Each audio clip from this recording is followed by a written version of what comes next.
It's alright for Lucy out there. Just put my head round the bedroom door. She's out for the count as usual. And she's talking in her sleep again. You're a rotten husband. Should have married the Pet Shop Boys. What, both of them? Yeah, charming. Oh, I would love to have a good night's sleep. Like HRH. I'm annoyed with her. She's left her bedroom window wide open again. Oh, she likes her ventilation, but it's not safe round here. Any Tom, Dick or Harry could just climb in and God knows what. Keep telling her, but she won't listen. I looked in on the boys as well. Snoring for England. God, that room of theirs, it's crammed full of gadgets and gizmos. Gadget mad they are, Michael and Dominic. But every opportunity I get, I try and engage them with the real world. You know, stuff I used to do when I was a kid. Climbing trees, bird watching. Yesterday, for example, I was out in the garden grappling with the weeds and they took pity on me. It was a real scorcher. They told me to take a rest and they got stuck in. Then we all had lemon barley water. Michael made it weak as water, but hit the spot. And Lucy came out.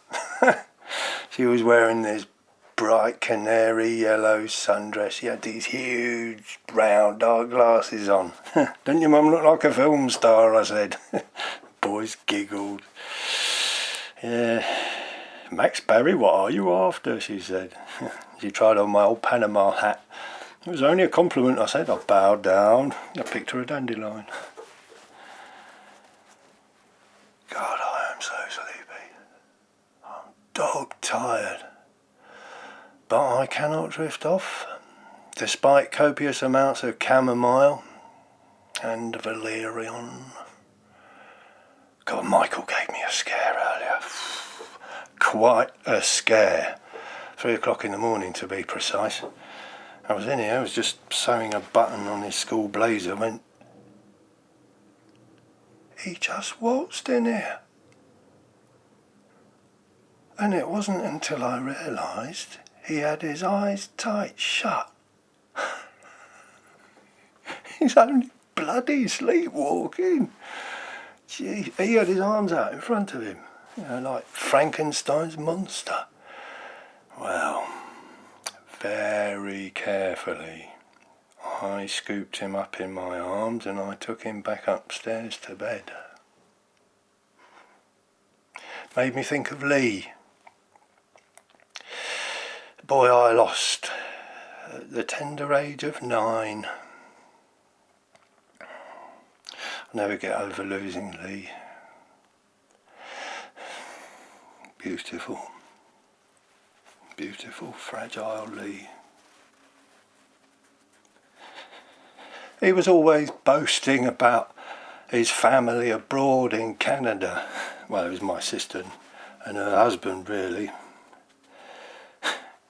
We'd been estranged for years, and one day she wrote a letter saying she wanted to bury the hatchet and she wanted to see Lee and would he want to go and stay with them over in Toronto for a month. Well, I jumped at the chance. Mrs. wasn't too happy, but I thought, what an opportunity, what an education for Lee. I mean, we never had the money for holidays abroad. Day trip to Bournemouth left us strapped for cash, so off he went. I had 6 postcards from him saying how Canada was phantasmagorical. And then a couple of days before he was due to come back, I had a phone call from my sister.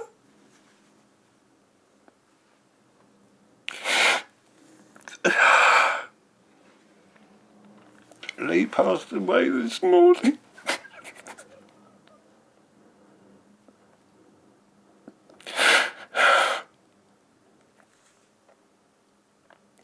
was the day our lives changed forever. He never came back. Never came back.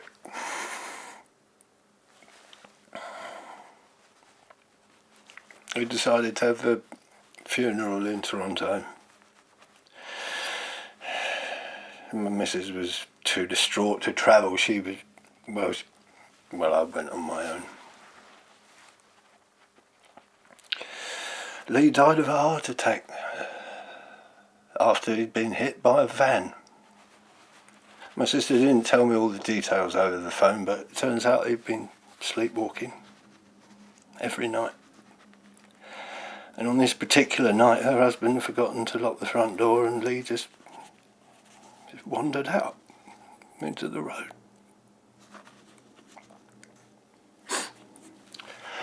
Michael reminds me of Lee. He's got the same Bambi eyes. God, I wanted to hold him and kiss him when he came down here in his trance. But I didn't want to cause any problems.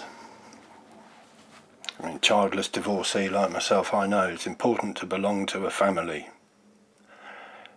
I mean, don't get me wrong. To Lucy and the boys, I'm just Max the gardener, you know, I come here 5 or 6 times a year, whatever, to tidy up. But whenever I can, I come in here and I pretend that Lucy, Michael and Dominic are mine. Man of the house, Dan Fisher, he works as a nightclub bouncer, so Lucy says he's a cross between a King Kong and a Yeti, so we're not going to meet. Yeah, I better get off. Back to my sad and lonely flat. I dread to think how the Fisher family would react if they knew I was here in their house this time of night. Trespassing.